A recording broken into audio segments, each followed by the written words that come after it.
नमस्कार, आप देख रहे हैं ग्रेटर जम्मू और मैं हूं आपके साथ नीतू सिंह। सिविल सेक्रेटेरिएट को आज फायर एंड इमरजेंसी एस्पिरेंट्स ने घेराव किया और फिर उसके बाद उन पर लाठियां भी बरसाई गई। आखिरकार उनका एक ही जो था मकसद था, वो कहने का यही था कि उन्हें जल्द से जल्द जो है रिक्रूट किया जाए और जो धांधलियां इससे पहले फायर एंड इमरजेंसी रिक्रूटमेंट में हुई हैं उन पर सरकार को कोई ना कोई एक्शन लेना चाहिए। इस पर क्या कुछ जम्मू कश्मीर के MLAs ने कहा, आइए जानते हैं। सर, फायर इमरजेंसी की बात करें तो फायर इमरजेंसी पर आज जो है लाठीचार्ज भी हुआ है। अपने हक और हुकूक को लेकर वो लगातार लड़ रहे हैं। उनका ये कहना है कि जो बैकडोर एंट्रीज हुई हैं उनके बारे में क्लियर भी किया गया है कि वो बैकडोर एंट्रीज हुई हैं और उसमें बहुत बड़ी एक धांधली भी जो थी। नीतू जी, आपने बहुत ही जेन्युइन क्वेश्चन उठाया है, इसमें कोई शक नहीं है। फायर एंड इमरजेंसी सर्विसेज जो अपने हक और अपने इंसाफ के लिए लड़ रहे हैं, आज मजबूरन वो सड़क पे उतरे और आंदोलन की शक्ल में उन्होंने बाहर प्रदर्शन भी किया है। लाठीचार्ज हुआ, हम उसका खंडन करते हैं। हमारी पूरी हमदर्दी उस फायर एंड इमरजेंसी सर्विसेज के एस्पायरेंट्स के साथ है। क्योंकि ये केस जो है वो सब जुडिस है। मैं विश्वास रखता हूँ प्रशासन से, मैं विश्वास रखता हूँ एडमिनिस्ट्रेशन से कि इमीडिएटली इनकी इस जेन्युइन डिमांड को एड्रेस किया जाना चाहिए। बाकी यदि इनको ज्यादा मजबूर किया तो भारतीय जनता पार्टी भी इनके पक्ष में, इनके समर्थन में खड़ी उठेगी और प्रशासन से जवाब मांगेगी। कम से कम इनका जो पक्ष है वो हम रखेंगे।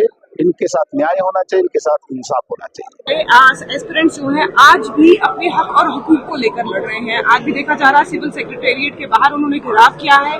मांग यही है कि जल्द से जल्द जो है सुनवाई होनी चाहिए। मैं तायीद करता हूँ, सुनवाई तो होनी चाहिए। आज ना हो तो फिर कब? लेकिन आज 7 साल के बाद कुछ दरीचे खुल गए हैं, विंडोज ओपन हुए हैं बातचीत के, तो सरकार को उनके लिए भी दरवाजा खोलना चाहिए, बातचीत करनी चाहिए उनके साथ। मैं हैरान हूँ। एक और बात मैं आपसे कहूँगा, मुझे ये बताइए कि अभी उन्होंने डेली वेजर्स के बारे में कमेटी बनाई, बहुत मुनासिब फैसला है। लेकिन इसके अलावा मैं ये कहूँगा, तब तक जब तक आप उनके रेगुलराइजेशन का फैसला कर लेंगे, कैजुअल लेबर, डेली वेजर्स, यहाँ आंगनवाड़ी वर्कर्स, हेल्पर्स, उनके ऑनरेरियम क्या है, आशा वर्कर्स के ऑनरेरियम क्या है, उसका जायजा लेने के लिए जरूरी है कम से कम उनको वर्कर का दर्जा मिलना चाहिए। जो दूसरे रियासतों में है 26,000, तो उनको भी वो ऑनरेरियम मिलना चाहिए। हमारे खिते का जहां तक ताल्लुक है, यहाँ तो सब कुछ एक तरफ हम कहते हैं कि इंटीग्रेशन हुई है। यार, इंटीग्रेशन कुछ अच्छाई के लिए भी होनी चाहिए। यहाँ के जो काम करने वाले हैं कैजुअल लेबर्स, उनको भी मिनिमम वेजेस जो पूरे मुल्क में कानून है उसके तहत उनको वेजेस मिलने चाहिए। यहाँ लद्दाख है, उनको ज्यादा मिनिमम वेजेस है। लद्दाख, उनके पास बड़े रिसोर्सेज नहीं है, तो ये भी कोई बहाना नहीं बन सकता है। मेरा मुतालबा है कम से कम casual labour, need based, ad hoc, daily wagers, anganwadi workers, helpers, ASHA workers, उनको भी उस हद तक मिनिमम वेजेस मिलने चाहिए जो कम से कम लद्दाख को मिल रहे हैं। इतना तो करो। सर, आज फायर एंड इमरजेंसी एस्पिरेंट्स के द्वारा भी प्रोटेस्ट किया जा रहा है बाहर। उनका ये मानना है कि इससे पहले जो जितनी भी रिक्रूटमेंट्स हुई हैं वो बैकडोर एंट्रीज हैं, उन्हें निकाला जाए और हम जो कैपेबल हैं हमें वहां पर जो है लगाया जाए। मुझे लगता है कि इंक्वायरी की रिपोर्ट आई है, जितना मुझे जानकारी है, और उसको नल एंड वाइड दिया गया है करार।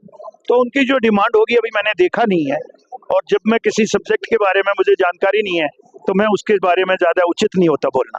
फायर एंड इमरजेंसी एस्पिरेंट्स का ये मांग है कि जो धांधलियां रिक्रूटमेंट में हुई है उसमें सरकार को जल्द से जल्द संज्ञान लेना होगा। अगर बातचीत की जाए बीजेपी की, तो बीजेपी के MLAs का भी ये कहना है कि इन धांधलियों पर जो है बारीक रोशनी जो है सरकार को डालनी होगी और जो रिक्रूटर्स हैं या जो फायर एंड इमरजेंसी के एस्पिरेंट्स हैं जो काबिल हैं, उन्हें जल्द जो है रिक्रूट करना होगा। क्या कुछ आपकी इस पर राय है, कमेंट सेक्शन में बताइएगा ज़रूर। तब तक के लिए मुझे दीजिए इजाज़त। कैमरामैन अजय साडू के साथ मैं नीतू सिंह, ग्रेटर जम्मू के लिए। धन्यवाद।